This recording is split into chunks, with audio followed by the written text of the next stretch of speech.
গরমের সময় এই রকম হালকা পাতলা সবজির ঝোল কেউ কখনো খেয়েছো কি না একবার কমেন্ট বক্সে কমেন্ট করে অবশ্যই জানাবে। গরমের উপযুক্ত এই সবজির ঝোলটা আজকে আমি তোমাদের সঙ্গে শেয়ার করব। স্বাদে গন্ধে এটা কিন্তু অসাধারণ হয় খেতে। তো চলো দেখিয়ে দিই আজকে আমি কিভাবে তৈরি করছি। এখানে আমি ছোলার ডাল সারা রাত ভিজিয়ে রেখেছিলাম, তোমরা ঘন্টা দুয়েক ভিজিয়ে রাখলেও হবে। ভালো করে ধুয়ে পরিষ্কার করে নিয়েছি, দুটো কাঁচা লঙ্কা আর একটু আদা নিয়ে নিয়েছি। একটা গ্রাইন্ডিং জার নিয়ে নিলাম, এটার মধ্যে ছোলার ডালটা আমি একটা পেস্ট ফাইন তৈরি করে নেব। এবার একটা বাটির মধ্যে পেস্টটাকে ঢেলে নিচ্ছি।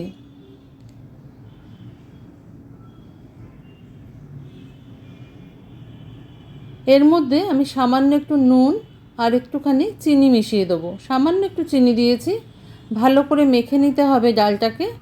ভালো করে মেখে নিয়ে এটা থেকে আমি বড়া তৈরি করব। তো কড়াইতে সর্ষের তেল দিয়ে দিলাম, সর্ষের তেলটা গরম হয়ে যাক, তারপরে আমি বড়াগুলো কিন্তু ভেজে নেব। তেলটাকে একটু চারপাশে ছড়িয়ে দিলাম। Welcome to my cooking channel Shatabdi's kitchen. Shatabdi's কিচেনে তোমাদের সবাইকে স্বাগত। নমস্কার বন্ধুরা, আমি শতাব্দী। তোমরা সবাই কেমন আছো? আশা করি সবাই ভালো আছো, সবাই সুস্থ আছো। আজকের রেসিপি গরমের উপযুক্ত নিরামিষ হালকা পাতলা সবজির ঝোল।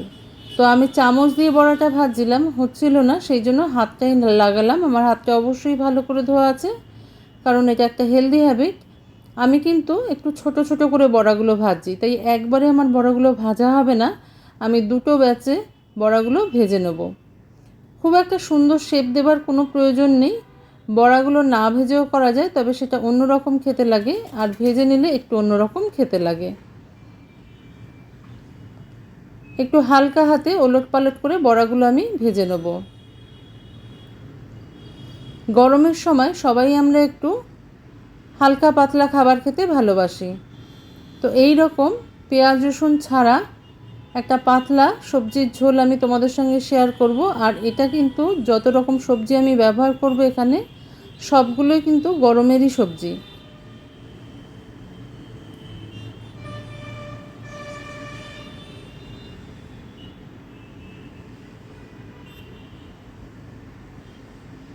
বড়াগুলো আমি এইভাবে সামান্য একটু লাল করে ভেজে নেব। খুব বেশি কড়া করব না, খুব বেশি কড়া করলে কিন্তু খেতে ভালো লাগবে না। দেখো বড়াগুলো ভাজা হয়ে গেছে আমার। আমি ছোলার ডাল দিয়ে করেছি, তোমরা চাইলে মটর ডালের বড়া দিয়েও করতে পারো, তাতেও কিন্তু ভীষণ ভালো লাগে। বড়াগুলো আমার ভাজা হয়ে গেছে সব, দেখো কতটা নরম হয়েছে বড়াগুলো।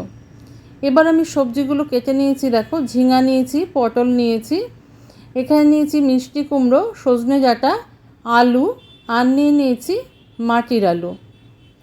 তোমাদের কাছে গরমের যে সবজি থাকবে সেটা দিয়েই করতে পারবে, কোনো অসুবিধা নেই। সবজিগুলো আমি ধুয়ে রেখে দিয়েছিলাম। এবার কড়াইতে আর একটুখানি সর্ষের তেল দিয়ে দিলাম। খুব কম তেল মশলায় কিভাবে তৈরি করবে দেখিয়ে দিচ্ছি। 5 ফোড়ন, 2টো শুকনো লঙ্কা, 2টো তেজপাতা দিয়ে দিলাম ফোড়নে। ফোড়নটা ভালো করে ভেজে নেব। ফোড়ন থেকে একটা সুন্দর গন্ধ বার হতে হবে। ফোড়ন ভাজা ঠিক না হলে কিন্তু তরকারির থেকে একটা কাঁচা গন্ধ ছাড়ে। ফোড়নটা ভাজা হয়ে গেছে, এবার আমি ধুয়ে রাখা সবজিগুলো দিয়ে দিলাম।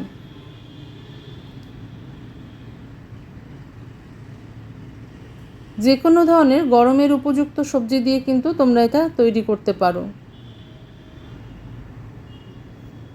ভালো করে কিছুক্ষণ সময় তেলের মধ্যে এটাকে আমি ভেজে নেব। দিয়ে দিলাম সামান্য একটু হলুদ আর সামান্য একটু নুন। দিয়ে দেবো মিষ্টি। মিষ্টিতে যদি কারোর অসুবিধা থাকে চিনিতে, সে না দিলেও পারো, তবে নিরামিষ জিনিসে একটু চিনি দিলে ভালো লাগে খেতে।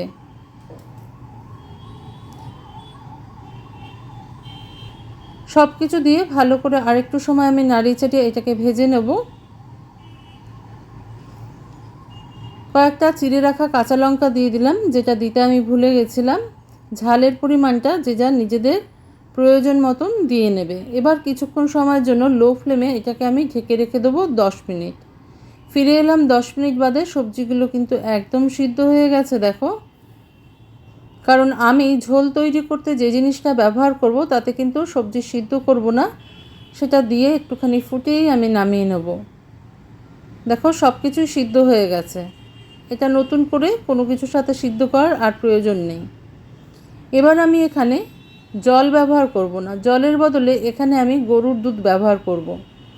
একবার এইভাবে নিরামিষ সবজির ঝোল খেয়ে দেখবে, যে কোনো নিরামিষ দিনে বা আমিষ দিনেও খেতে কিন্তু ভীষণ ভালো লাগে।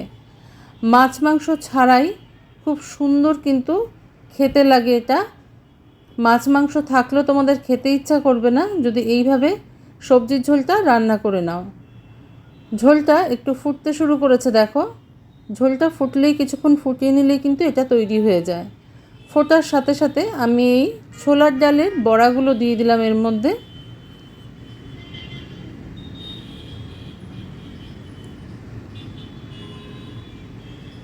এইভাবে গরমের দিনে হালকা পাতলা একটু ঝোল খেলেও ভালো লাগে। কিন্তু তোমরা দুধের বদলে অল্প দুধ দিয়ে একটু জল দিয়েও তৈরি করে নিতে পারো, তবে দুধ দিয়ে তৈরি করলে এর স্বাদটা কিন্তু অনেক বেশি হয়।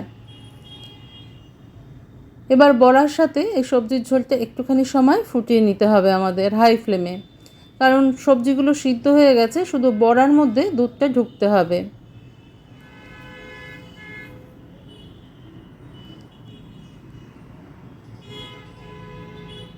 এবার আমি শেষে 1 চামচ ঘি যোগ করে দিলাম। দেখো, কোনো মশলাপাতি নেই, খুব বেশি তেল নেই, সামান্য একটু ঘি দিলে এর ফ্লেভারটা দুর্দান্ত আসে।